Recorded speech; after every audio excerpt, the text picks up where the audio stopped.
Actually, Feng Shui is actually being grouped under 5 different levels of studies. Irregardless of whatever schools you come from, you can be Flying Star, it can be 8 Mansion, it can be the San Yuan, or here in Eastern, we are actually using the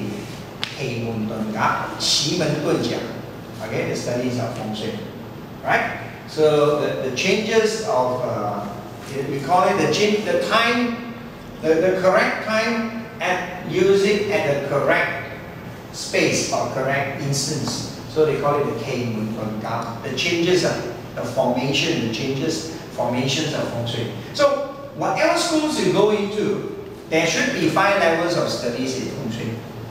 Without the 5 levels understanding, then you won't go far. So the very first level, similar to any profession, the first level should always be how you determine a person having such a problem or having a Feng Shui problem. How you determine, like a doctor, how do you determine a person is sick?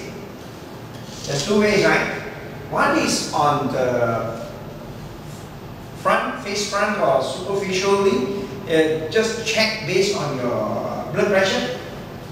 Yeah, looking at your tongue, whether is it red or whether is it infections and all that. If you're having runny nose, very easy, straight out you know that you're having runny nose, right? This is the very general ways of conducting a check. In that check, as a doctor, you can check using blood, saliva, urine, right? Scanning. So there's ways to actually determine whether you are physically sick or what's wrong with you. What's the problem? You must go and source the problem, where it comes from, how you get sick, before you enter into giving the proper medicines to solve the problem. True or not? Okay? Similarly in Feng Shui, if you want to learn, the very first thing you learn is to understand how to make a check, how to conduct a check, to understand the condition. In Eastern Art, we have prepared 18 different formats of checks in Feng Shui, 18. 9 is for you for in-house checking. The other 9 is at site checking. So there's 9, you know, 9 and 9. So any learner should at least have 6, have learned 6 before they can go conduct a check for others. Without 6 knowledge, you can't do it. Out of the 18, you must acquire at least 6 knowledge before you can conduct a check. That's the first thing, you know. But if you come here, when you conduct check for you, you first must understand, okay, what is the difference between a site check and an in-house check? Then only you know how to differentiate between a proper check or what we say is that just a general check. This is very important for us to know, or else most of us will be thinking, for instance, how many of you think that when a Feng Shui master conduct a check, he or she definitely must be at site? Raise your hand. Definitely. Or it will give the customer a better confidence if they see a Feng Shui master coming to your house. Which is which? This one you all must differentiate. Then only you will understand. Okay? If you conduct an in-house check, this is an in-house check. I must have your total house layout, everybody date of birth, and I plot it in. Turn it all into elements, and then I come up with the conclusion in Feng Shui aspect.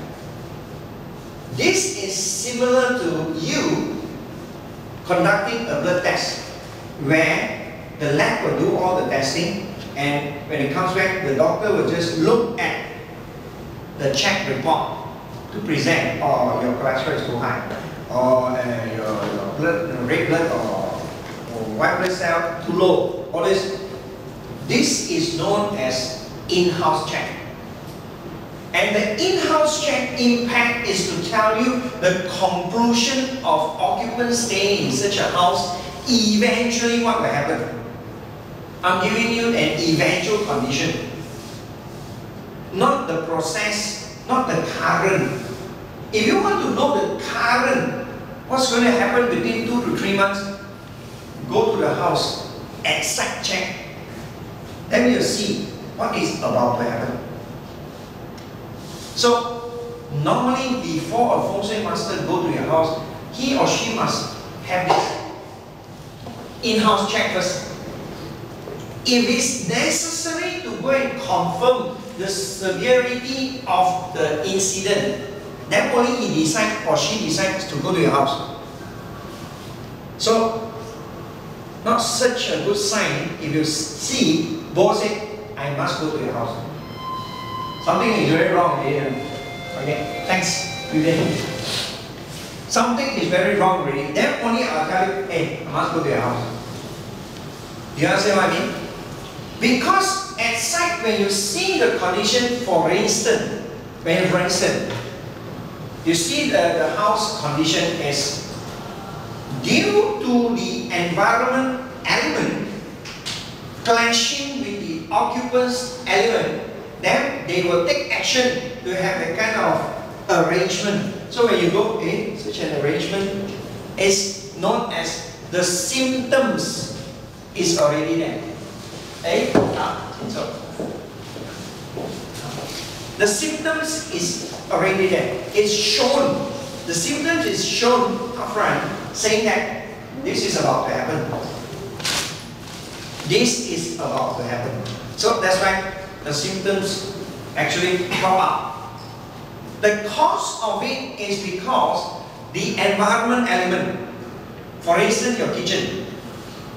The element of your kitchen is fire, right? If the occupant's element is water, so both these clash, right? What will happen? The occupants will arrange the stove facing the tap or directly at the same direct line between tap and stove on the same line. So this implies they're going to get sick. This implies they're going to get sick. So if I were to check in-house under health, it implies that staying here, occupants will eventually fall sick from here. If I want to know whether this incident, this particular issue is about to happen, then I must be excited to go and check a few conditions to find out the cause of it. Do you understand? To find out, is it going to happen already or not?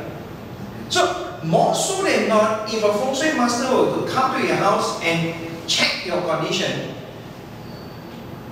most of the issue is too late to be remedied. Why? Because feng shui requires 7 months to actually overcome the total issues. So, if the symptoms have already cropped up in your premise, and the feng shui master said, you're about to face with this problem, more so than not, it's a little bit too late for you to take any action. Okay? And when you learn such a thing, you should not tell the occupants to remove that particular symptom like the stove. Hey, please move the stove away. You should not. Because you have to understand, the cause of them putting the stove facing the tap is environment element and occupants element clashing. That leads to them making such an arrangement or taking such an action. Do you understand what I mean? So, moving them will not solve this particular problem. That's right.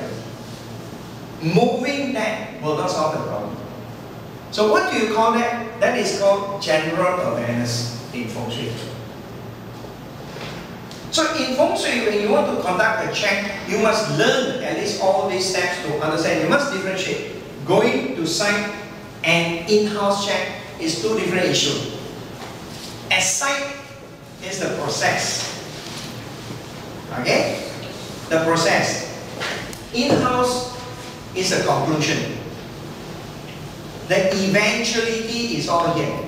So if you want to conduct an eventuality check, all you need is to bring your layout back, tell me the use of the room, and give me the all the occupants' date of birth.